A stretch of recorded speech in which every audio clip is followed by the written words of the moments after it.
अभ्युत्थानमधर्मस्य तदात्मानं सृजाम्यहम् परित्राणाय साधूनां विनाशाय च दुष्कृतां धर्मसंस्थापनार्थाय सम्भवामि युगे युगे।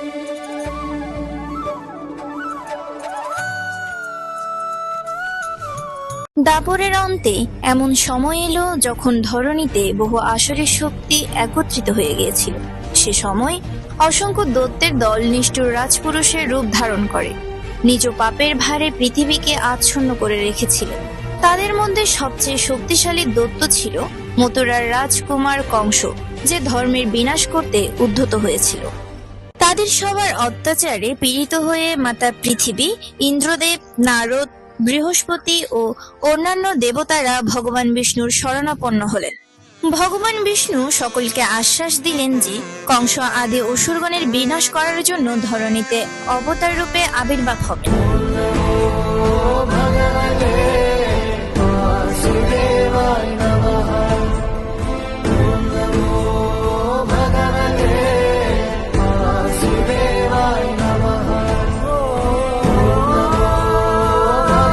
যে কংসের বিনাশ করার জন্য ভগবান স্বয়ং অবতার গ্রহণের প্রতিশ্রুতি দেন, সে কংস একথা জানত না যে ভগবান শ্রীকৃষ্ণ তারই ভগ্নী দৈবকীর গর্ভে জন্মগ্রহণ করবেন।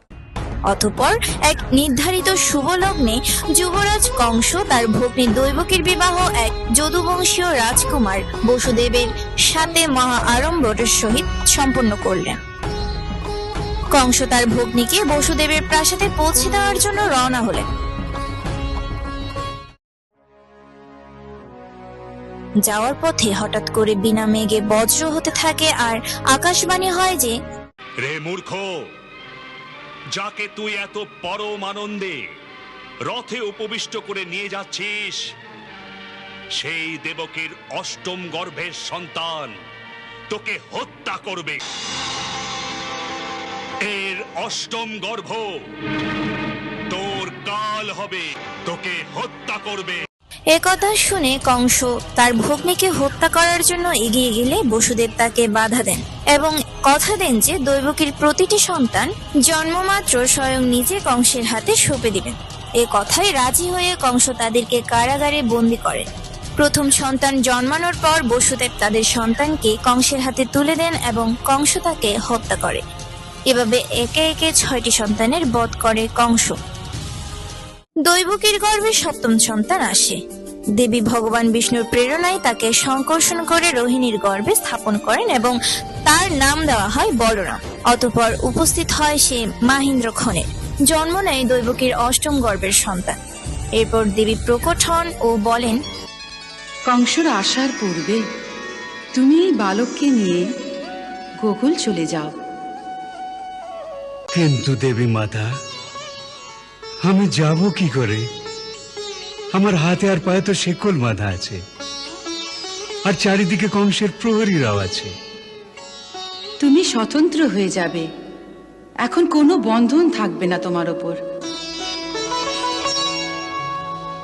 আপন পুত্রকে নিয়ে শীঘ্র এখান থেকে চলে যাও, আর গোকুলে নন্দরায়ের ঘরে যশোদার পাশে ওকে রেখে এসো।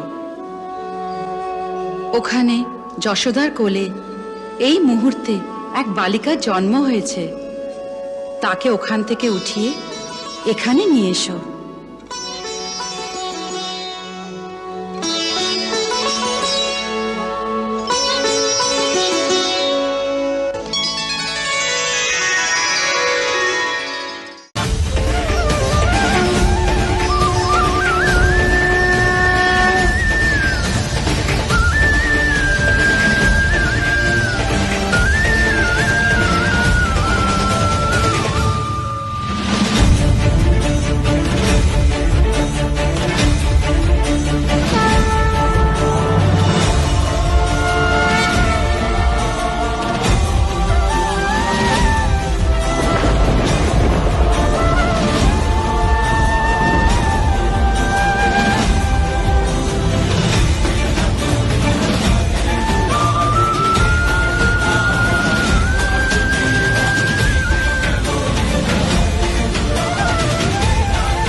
কংস অষ্টম সন্তানের জন্মের কথা শুনে তাকে হত্যা করার জন্য কারাগারে আসেন।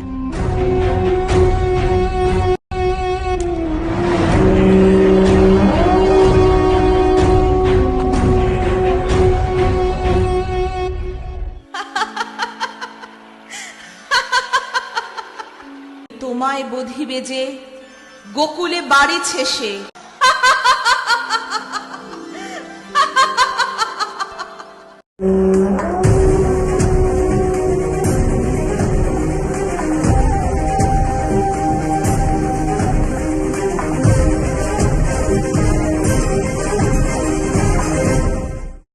এর পরের দিন নন্দরায় আসেন কংসের নিকটে তার পুত্র সন্তান জন্মানোর খবর দিতে এবং তাকে আমন্ত্রণ করতে। একথা শুনে কংসের সন্দেহ হয় সে অষ্টম সন্তান নয় তো, কারণ একই দিনে নন্দরায়ের ঘরে সন্তান জন্ম হয়, অথচ যা হওয়ার কোনো সম্ভাবনাই ছিল না। তাই কংস বকাসুরের ভগ্নী পুতনা রাক্ষসীকে পাঠায় কৃষ্ণকে বধ করার জন্য, কারণ পুতনা যে কোনো রূপ ধারণ করতে পারত। পুতনা একজন সিদ্ধ ব্রাহ্মণ পত্নীর পরিচয় দেয় এবং সে কৃষ্ণকে আশীর্বাদ দেওয়ার কথা জানায়। সে জানায় তার আশীর্বাদ কখনো বিফলে যায় না, আর তার স্তন থেকে নিরন্তর অমৃত রস ঝরতে থাকে, যা পান করলে যশোদার পুত্র অমর হয়ে যাবে। কথা বলে পুতনা দায় হয়ে কৃষ্ণকে তার দুধ পান করাতে যায়। কৃষ্ণ দুধ পান করতে করতে পুতনাকে বধ করে। পুতনার বধ হওয়ার মাধ্যমে কংস বুঝতে পারে যে এই সেই দেবকীর অষ্টম সন্তান। এরপর কংস একজন লোভী ব্রাহ্মণকে পাঠান, যার বড় বড় মায়াবী শক্তির মোকাবেলা করার মতো ক্ষমতা ছিল।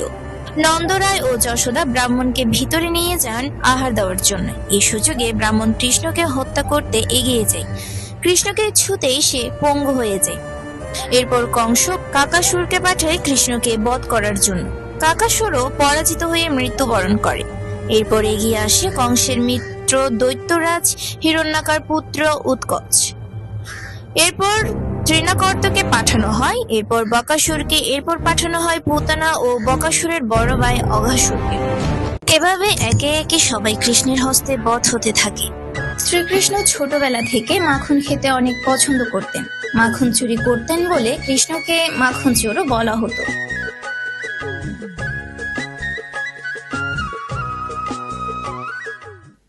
আমার সোনা মাখন খাবে না? বস, আমি খাওয়াচ্ছি।